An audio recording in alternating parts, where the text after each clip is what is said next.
المجموعة الكاملة لمؤلفات الأستاذ عباس محمود العقاد تنتمي لمجموعة الكتب الكاملة، ودي بيقوم بيها واحد يجمع الكتب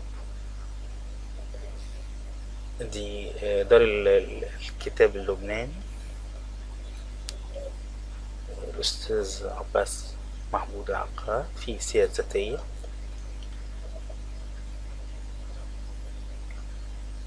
أصدر عباس ديوانه وحي الأربعين، وكان وقتئذ في 44 من عمره.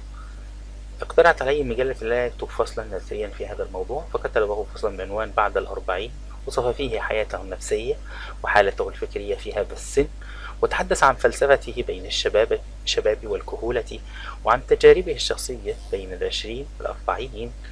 وكان هذا المقال أول مقال كتبه عن نفسه بأسلوب العلم التحليل. وبعد 10 سنوات اقترحت عليه أن يكتب مقال بعنوان وحي الخمسين، فكتب هذا المقال ونشرته الهلال في أول مايو 1943.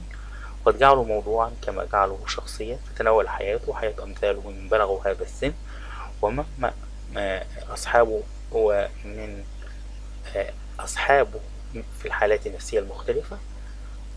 وكانت هناك نظرات جديدة للحياة تختلف عن نظرات أبناء العشرين والثلاثين. إذا جاز لي أن أقيس على نفسي فهي لا تقل غنى عن الأربعين، وقد تفوقها غنى من وجوه ومن أمثلة كثيرة بين أصحاب الوحي وأصحاب الوحي هنا. هم المنتجون في عالم الذوق والتفكير، هنا أن ثمرات الخمسين بين الفلاسفة الشعراء وأرباب الفنون تضارع خير الثمرات في سائر الأعمار.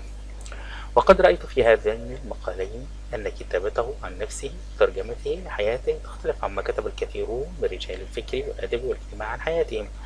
فبعض هؤلاء العلماء والأدباء والساسة ترجم لحياته في أسلوب تاريخي، وبعضهم في صيغة مذكرات أو ذكريات، وآخرون صوروا حياتهم فيما يشبه الاعترافات مع الاكتفاء بالأهم والأهم من الأحداث.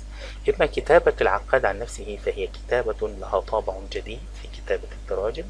كتابته ليست شخصية بحتة ولا سردا لأحداث أو لأحداث عاش فيها وكان له دور من أدوارها فحسب، بل هي كتابة باحث عالم وفنان نابغ تعود النظر في مسائل العلم وقضايا الفن والفكر، وجال في شؤون الفلسفة وعلم النفس والأدب والتربية والاجتماع، وتمرس بتجارب الحياة ومارس حلوها ومرها، وخرج منها بخبرة العالم وحبرة المفكر وحكمة الفيلسوف.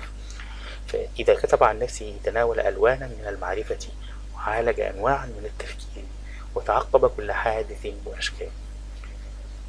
كتاب عني وفي نحو 57 من عمره، وكان ذلك في عام 1946. اقترحت عليه أن يكتب كتابا عن حياتي، فأجابني: سأكتب هذا الكتاب وسيكون عنوانه عني، وسيتناول حياتي من جانبين.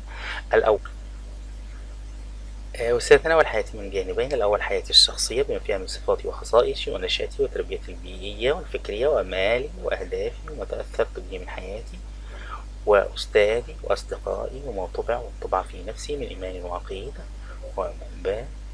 أو بعبارة أخرى: عباس العقاد الإنسان الذي أعرفه أنا وحدي، لا عباس العقاد كما يعرفه الناس، ولا عباس العقاد كما خلقه الله. والجانب الثاني حياتي الأدبية والسياسية والاجتماعية المتصلة بمن حولي من الناس، أو بالأحداث التي مرت بي وعشت فيها وعشت معها وخضت بسببها عدة معارك كبيرة، وكانت صناعة القلم أبرز ما فيها. وترى أخرى حياتي قلمي الذي عاش معي وعشت معه منذ بدأت أكتب في الصحف. وهذا الكتاب يحتاج مني إلى التفرغ مدة طويلة، وخاصة الجانب الثاني لأنه يحتاج إلى دراسة تاريخية ومراجعة للأحداث وتحقيق دقيق للأسباب والمسببات. ولعلي أبدأ بالجانب الأول الذي هو أنا، لأنه أقرب للكتابة، وبخاصة وأنا في نهاية الحلقة السادسة من عمري، فسواء عشت إلى 70 أم 80 أم 100 فإن عدد الشهور والأعوام لا يغير شيئا. كتاب أنا كان هذا الحديث في عام 1946، وقد كتب لمجلة الهلال قبل ذلك المقالين بعد الأربعين ووحي الخمسين. فرأيت أن هذين الفصلين هما من فصول الجانب الأول، فاعتزمت أن أستكتبه في الهلال سائر فصول هذا الجانب إلى نهايته، ثم أجمع له في كتاب مفرد كما فعلت في كتاب رجال عرفتهم الذي نشرته في كتاب الهلال. وعرضت عليه فكرة فوافق عليها، وكان أول ما كتب بعد هذا الاتفاق: إيماني الذي نشرته في الهلال عام 1906.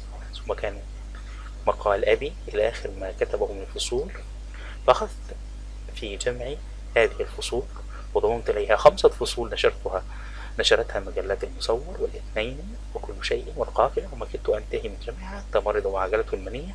فرأيت من الوفاء لنابغتنا الكبير لتاريخ الأدب أن أنشر هذا الكتاب، واخترت له عنوان أنا، وإني أرى ويرى القراء معي أن هذا العنوان أصدق عنوان على فصول هذا الكتاب التي تتناول الجانب الشخصي والنفسي من حياته. ولو كان العقاد حيا لما رفض هذا العنوان، فقد كان رحمة الله يترك لي عنوان بعض مقالات التي ينشرها في مجلة الهلال، وأسماء بعض الكتب التي نشرتها سلسلة كتاب الهلال، ثقة منه بأني أختار الاسم المناسب. وحياة العقاد حياة ضخمة لا يجمعها كتاب واحد، فإذا كنت أقدم للقراء في كتاب أنا حياته النفسية والشخصية أو العقاد الإنسان، فسيبقى بعد ذلك أمام المؤلفين والباحثين العقاد الكاتب والعقاد الشاعر والعقاد السياسي والعقاد اللغوي والعقاد الصحفي والعقاد الفنان والعقاد المؤرخ والعقاد المؤلف والعقاد العالم والعقاد الفيلسوف. وقد كان الفقيد العزيز يحب الحياة على الرغم من متاعبها وأذاها، وعلى الرغم من ما عاناه فيها من أمراض وشدائد. وكان الناس يعرفون ذلك عنه. فلما بلغ 70 كنت أزوره ليكتب عن وحي 70، فسألته: هل تزال تحب الحياة اليوم كما تحبها بالأمس؟ فقال: لم يتغير حبي للحياة، ولم تنقص رغبتي في طيباتها، ولكنني اكتسبت صبرا على ترك ما لا بد من تركه، وعلما بما يفيد من السعي في تحصيل المطالب وما لا يفيد، وزادت حماستي الآن لما أعتقد من الآراء، ونقصت حدتي في المخاصمة عليها لقلة المبالاة بإقناع من لا يذعن للرأي والدليل، وارتفع عندي مقياس الجمال، فما كان يعجبني قبل 10 سنين لا يعجبني الآن، فلست أشتهي منه أكثر مما أطيق. كنت أحب الحياة كعشيقة تخدعني بزينتها الكاذبة وزينتها الصادقة، فأصبحت أحبها كزوجة أعرف عيوبها وتعرف عيوبي، لا أجهل ما تبديه من زينة وما تخفيه من قبح ودمامة. إنه حب مبني على تعرف وفهم، والحياة بمعناها ولفظها حياة، سواء رضينا أم لم نرضى، وهي خير من الموت. وقد نظمت أبياتا في هذا المعنى فقلت: قالوا الحياة قشور، قلنا فأين الصميم؟ قالوا شقاء، فقلنا نعم، فأين النعيم؟ إن الحياة حياة، ففارقوا أو أقيموا.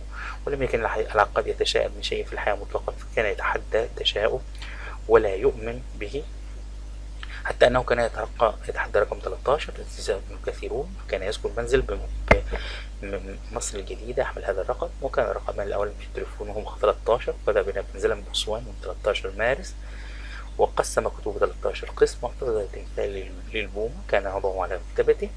واتسلتم الروح، هل ظفرت بما كنت تريده من الحياة؟ وهل كان لك هدف خاص حاولت أن تبلغه فبلغته؟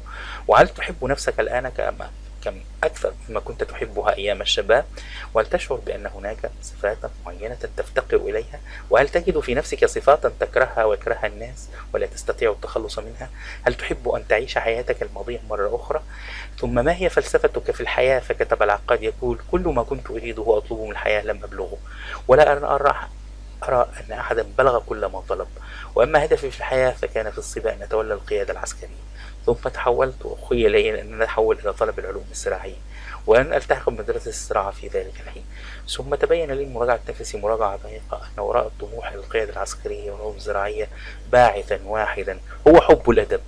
وكنت أنظر الشعر في الحماسة، ثم جنحت نفسي إلى دراسة الأزهار والطيور، وبدا لي ذلك أنه طموح إلى التفرد في علوم الزراعة، وما كان من حقيقة إلا صورة من صور الجمال. أحب الطبيعة، وقد استويت على هذه الحالة بعد هذه المراجعة، فبلغت فيما أعتقد غاية ما يستطاع في بيئتنا العربية، ولم أبلغ الغاية التي رسمتها أمامي في مقتبل حالاتي، ولا قريبا من الغاية، ولا قدرت ما صبوت إليه 100%، فالذي بلغته لا يتجاوز 20 أو 30.